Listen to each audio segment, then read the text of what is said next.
बीच एक बड़ी खबर अपने दर्शकों को बता दें। दरअसल गलत भाषा के इस्तेमाल पर जयराम ठाकुर ने हमला बोला है। उन्होंने कहा है जनता मुंहतोड़ जवाब देगी। कंगना की एक पहचान है और उस पहचान को क्षति पहुंचाई गई है। तो गलत भाषा के इस्तेमाल पर जयराम ठाकुर ने अब हमला बोला है और कहा है कि बीजेपी इसका मुंहतोड़ जवाब देगी। बीजेपी के मुंहतोड़ जवाब देने के साथ ही उन्होंने कहा कि कंगना की अपनी एक अलग पहचान है। दरअसल मंडी सीट से बीजेपी की प्रत्याशी कंगना रनौत और विक्रमादित्य के बीच जुबानी जंग जो है वो लगातार जारी है। और अब जयराम ठाकुर ने क्या कुछ कहा है सुनवाते हैं। लेकिन अगर अभद्र भाषा का इस्तेमाल करेंगे, गलत भाषा का इस्तेमाल करेंगे, तो भारतीय जनता पार्टी गलत भाषा तो नहीं करेगी, लेकिन जवाब जोरदार तरीके से देंगे कि अगर हमारे परिधान को आप लगाएंगे तो हमारा भी प्रमोशन होगा और उसमें हिमाचल का कल्चर, हिमाचल का ट्रेडिशन, हिमाचल की संस्कृति, उसका प्रमोशन अगर होगा तो उसमें अच्छा रहेगा। और जब हिमाचल की बेटी हैं, वो हिमाचल के परिधानों को अगर पहन करके वो लोगों के बीच में जा रही है, तो मैं समझता हूँ कि ये चर्चा का विषय क्यों बनना चाहिए, इस बात से परेशानी क्यों है। जहाँ तक हमारी बात कह रहे हैं, मैं भारतीय जनता पार्टी का प्रदेश में पार्टी का कार्यकर्ता हूँ और पार्टी के कार्यकर्ता के साथ मेरे ऊपर जिम्मेदारी है।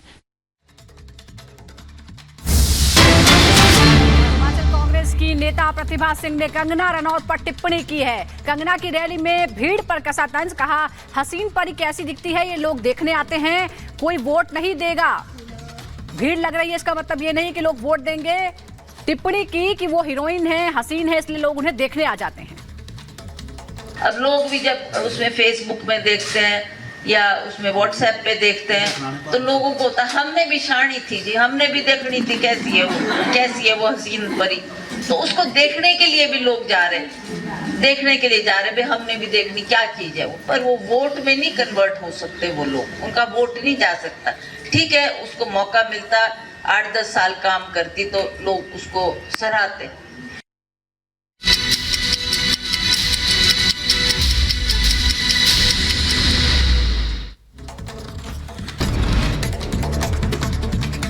और अब 2 मिनट में Bharat Udhampur Kathua anti terror operation का 5वां दिन। ऑपरेशन में भारतीय वायुसेना को किया गया शामिल। आतंकियों के छिपे होने के शक में सर्च ऑपरेशन जारी। जम्मू कश्मीर के सांबा बॉर्डर पर सुरक्षा बलों ने घुसपैठ की कोशिश को नाकाम किया। मुठभेड़ में घुसपैठ किया ढेर। राजस्थान के अजमेर में लोकसभा चुनाव के लिए रीपोलिंग। राजस्थान की सभी 25 सीटों पर 19 और 26 अप्रैल को हुआ था मतदान। बूथ पर पोलिंग पार्टी की गलती के कारण आज फिर वोटिंग। विक्रमादित्य सिंह के अपवित्र वाले बयान पर कंगना रनौत का पलटवार, कहा अगर पूर्व सीएम वीरभद्र होते तो आज डांट कर कहते कि अपनी बड़ी बहन से माफी मांगो। प्रधानमंत्री मोदी का आज गुजरात दौरा। गुजरात में 4 जनसभाओं को करेंगे संबोधित। सुबह 11 बजे आनंद में, 1 बजे बड़वाना में, दोपहर 3:15 बजे जूनागढ़ में और शाम 5 बजे के करीब जामनगर में करेंगे जनसभा को संबोधित। आज यूपी के दौरे पर रहेंगे गृह मंत्री अमित शाह। बरेली, बदायूं और सीतापुर में करेंगे जनसभा। लखनऊ में 5वें चरण की सीटों पर तैयारियों को लेकर संगठनात्मक बैठक भी करेंगे।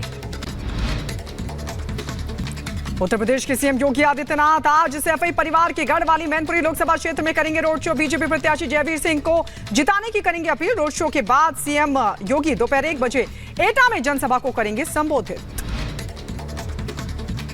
टिकट को लेकर सस्पेंस के बीच सोनिया के क्षेत्र प्रतिनिधि केएल शर्मा पहुंचे अमेठी। केएल शर्मा ब्लॉक स्तर पर कार्यकर्ताओं के साथ उन्होंने बैठक की। बैठक के बाद केएल शर्मा ने कहा दोनों सीटों से उम्मीदवारी के संबंध में कोई निर्णय नहीं हो पाया है। सभी कांग्रेस कार्यकर्ता 3 मई के लिए तैयार हैं। उत्तर प्रदेश के मुजफ्फरनगर में पुलिस और शातिर चोर गिरोह के बीच हुई मुठभेड़। 2 शातिर चोर गोली लगने से हुए जख्मी। घायलों से तमंचा, बाइक और 2 लाख की नकदी की गई बरामद।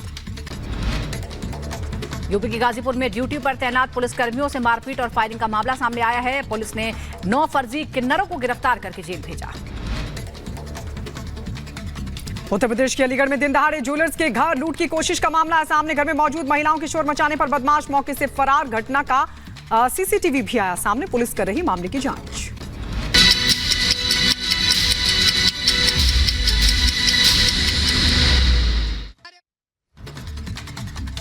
इधर इस बीच तमाम पार्टियों की तरफ से अभी भी प्रत्याशियों का ऐलान जारी है। बीएसपी की तरफ से 6 नए प्रत्याशियों की सूची जारी कर दी गई है। जैसे आपको बता दें 6 नामों में 6 अलग अलग प्रत्याशी हैं, अलग अलग सीटों के। ये हम आपको नाम बता दें, इसमें कैसरगंज से नरेंद्र पांडे हैं, गोंडा से सौरभ कुमार मिश्रा बीएसपी के प्रत्याशी होंगे, बाराबांकी से शिव कुमार और आजमगढ़ से मशहूद अहमद, डुमरियागंज से नदीम मिर्जा और संत कबीर नगर से नदीम अशरफ को टिकट दिया गया है। 6 नए प्रत्याशियों का ऐलान, 6 नए कैंडिडेट का ऐलान किया है बीएसपी ने। संत कबीर नगर से नदीम अशरफ को टिकट, डुमरियागंज से नदीम मिर्जा, संत कबीर नगर से नदीम अशरफ, कैसरगंज से नरेंद्र पांडे। तो आपको बता दें कि अभी भी कई ऐसी सीटें हैं जहां से प्रत्याशियों का ऐलान नहीं किया गया है और बीएसपी ने इसके तहत छठी लिस्ट जारी कर दी है। 6 नए नाम इसमें शामिल हैं और वो हम आपको कौन कौन से संसदीय सीटों से नाम है ये भी आपको बता रहे हैं।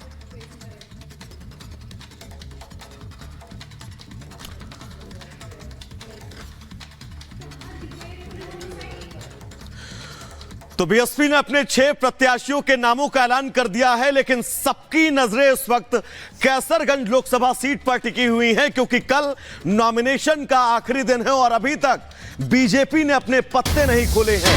ब्रजभूषण शरण सिंह के टिकट को लेकर सस्पेंस अभी भी बरकरार है। वो लगातार मीडिया से ये कहते हुए नजर आ रहे हैं कि अगर आखिरी घंटे में भी बीजेपी प्रत्याशी घोषित करेगी तो कैसरगंज बीजेपी के लिए सुरक्षित सीट है, वहां पर बीजेपी चुनाव जीत जाएगी। लेकिन आज प्रत्याशी के नाम के ऐलान पर मुहर लग सकती है और जिस प्रत्याशी के नाम के ऐलान पर मुहर लगेगी, कल नॉमिनेशन की आखिरी तारीख यानी आज से कल के अंदर ही वो अपना नॉमिनेशन फाइल करेगा। यह बड़ी खबर है, अपने दर्शकों को बता दें, कैसरगंज जिस सीट पर सस्पेंस लगातार बरकरार है और अब आज ऐलान संभव है। और आपको बता दें कैसरगंज सीट पर आखिरकार सस्पेंस क्यों बना हुआ है। बीजेपी के ब्रजभूषण शरण सिंह वर्तमान सांसद हैं, इलाके के दमदार नेताओं में वो शामिल हैं, लेकिन ब्रजभूषण शरण सिंह पर शोषण के आरोप लगे हैं। आरोपों की वजह से टिकट देने में बीजेपी हिचक रही है और इसलिए सस्पेंस बना हुआ है। चुनाव लड़ने पर अड़े हुए हैं ब्रजभूषण शरण सिंह।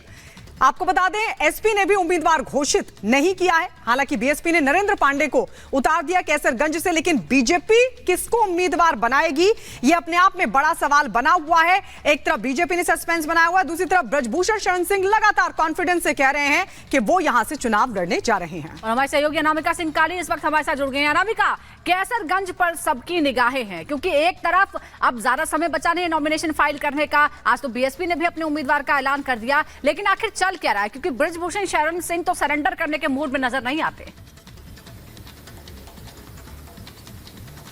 और देखिए कुछ ऐसी स्थिति दिखाई दे रही है। उत्तर प्रदेश के देवी पाटन मंडल की सबसे हॉट सीट मानी जाती है और ये सीट बीजेपी के लिए हमेशा से सेफ सीट भी रही है, क्योंकि यहाँ पे बिना संघर्ष के ब्रजभूषण शरण सिंह अपने बलबूते चुनाव जीतते रहे हैं। उनका अच्छा खासा प्रभाव है, बहुत सारे जो योजनाएं हैं, सरकार के कामकाज है, उसका असर भी वहाँ पर दिखता है साफ तौर पर। ब्रजभूषण शरण सिंह के अपने कामकाज भी बहुत ज्यादा है और शायद यही वजह की बीजेपी पसोपेश में फंसी हुई है। कल तक का वक्त है बीजेपी के पास नाम के ऐलान करने को लेकर। उधर ब्रजभूषण शरण सिंह अड़े हुए हैं। उनका ये कहना है कि दरअसल अगर पार्टी ने टिकट नहीं दिया तो वो निर्दलीय चुनाव लड़ेंगे, लेकिन चुनाव लड़ेंगे जरूर। ऐसे में बीजेपी इस बात को लेकर पसोपेश में है कि अगर नाम का ऐलान कर दिया जाए तो कहीं महिला वोटर यहां पे बिदक ना जाए, हरियाणा में चुनाव कहीं डिस्टर्ब ना हो जाए। इसके चलते वेट एंड वॉच की स्थिति दिखाई दे रही है। दूसरी ओर जो डेट है वो लगातार आगे बढ़ रही है। बीएसपी ने अपनी ओर से प्रत्याशी खड़े कर दिए हैं। समाजवादी पार्टी भी इंतजार कर रही है कि पहले बीजेपी ऐलान करे, इसके बाद अपना प्रत्याशी खड़े करें हम। तो चूंकि गोंडा सीट जो है वो बीजेपी के लिए कंफर्टेबल सीट है, लेकिन अगर ब्रजभूषण को टिकट मिलता है तो समीकरण और होंगे, अगर नहीं मिलता तो समीकरण और होंगे और इसी वजह से समाजवादी पार्टी भी वेट एंड वॉच की स्थिति में है। हालांकि कल तक का समय बचा हुआ है, कल शाम 5 बजे तक नाम का ऐलान करना है। अब ब्रजभूषण सिंह के नाम का ऐलान किया जाएगा या किसी निर्दलीय को लड़ाया जाएगा या कोई नया चेहरा निकल के सामने आएगा या ब्रजभूषण खुद यहां पर निर्दलीय चुनाव लड़ेंगे। देखिए अनामिका, बहुत सारे सवाल हैं और ये तय है कि आज या फिर कल दोपहर तक इन तमाम सवालों पर पूरी तरह से पूर्ण विराम लग जाएगा। फिलहाल आपका बहुत बहुत शुक्रिया। बात अब अमेठी और रायबरेली की करेंगे क्योंकि इन दोनों सीटों पर भी नॉमिनेशन की आखिरी तारीख कल ही है, यानी कि 3 सीटें कुल मिलाकर उत्तर प्रदेश की जो सीटें सबसे ज्यादा हॉट है और इन सीटों पर अभी प्रत्याशियों का चयन न होना अपने आप में कहीं ना कहीं से यह कहता है कि सभी पार्टियां शायद एक दूसरे का इंतजार कर रही हैं कि वो अपने कैंडिडेट के नाम का ऐलान करें। और यह तय है, सभी पार्टियों ने रणनीति बना रखी है कि अगर कोई पायलट उम्मीदवार भी उस सीट से उतरता है तो कैसे उसे जनता के बीच ले जाना है, कैसे चुनाव प्रचार करना है। इन तमाम तैयारियों के जरिए वोटरों तक पहुंचने की हर एक मुमकिन कोशिश की जा रही है हर एक दल की तरफ से। और सबसे अहम यह है क्योंकि कॉर्पोरेट कॉम्बिंग भी जो है वो सभी दल कर रहे हैं अपने वोटरों को लुभाने के लिए। और अब कल नॉमिनेशन की आखिरी तारीख। और चलिए हम सीधे रुक कर लेते हैं रायबरेली से। राघवेंद्र हमारे सहयोगी इस वक्त हमारे साथ जुड़ गए हैं। रायबरेली अमेठी, इतना कंफ्यूजन क्यों कांग्रेस में बना हुआ है? अगर लड़ना है तो लड़ें या फिर नहीं लड़ना है तो ना लड़ें। ये सवाल अब जनता पूछ रही है कि आखिरकार क्यों रायबरेली और अमेठी को लेकर कांग्रेस ने सस्पेंस बनाया हुआ है। राघवेंद्र,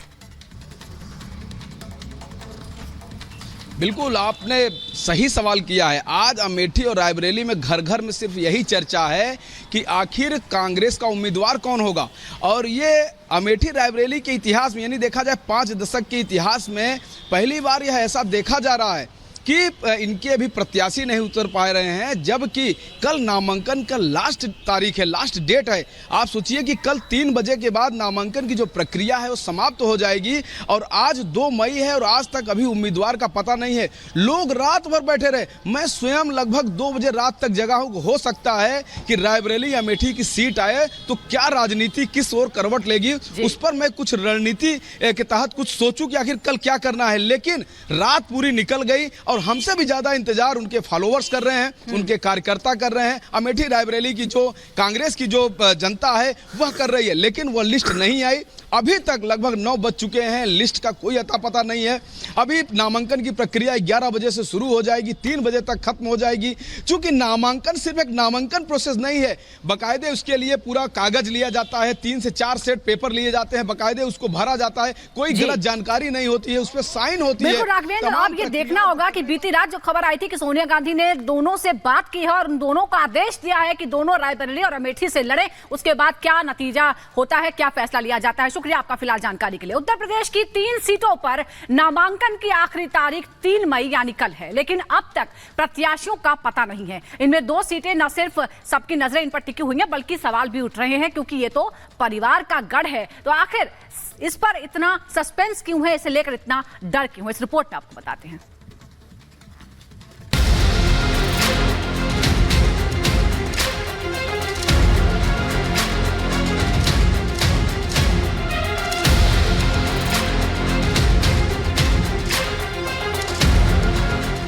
तारीख को लगन बहुत है न्यौता करेंगे और 29 से दाम मचा देंगे। जन भावना है कि गांधी परिवार का लड़े और मेरी भी यही भावना है।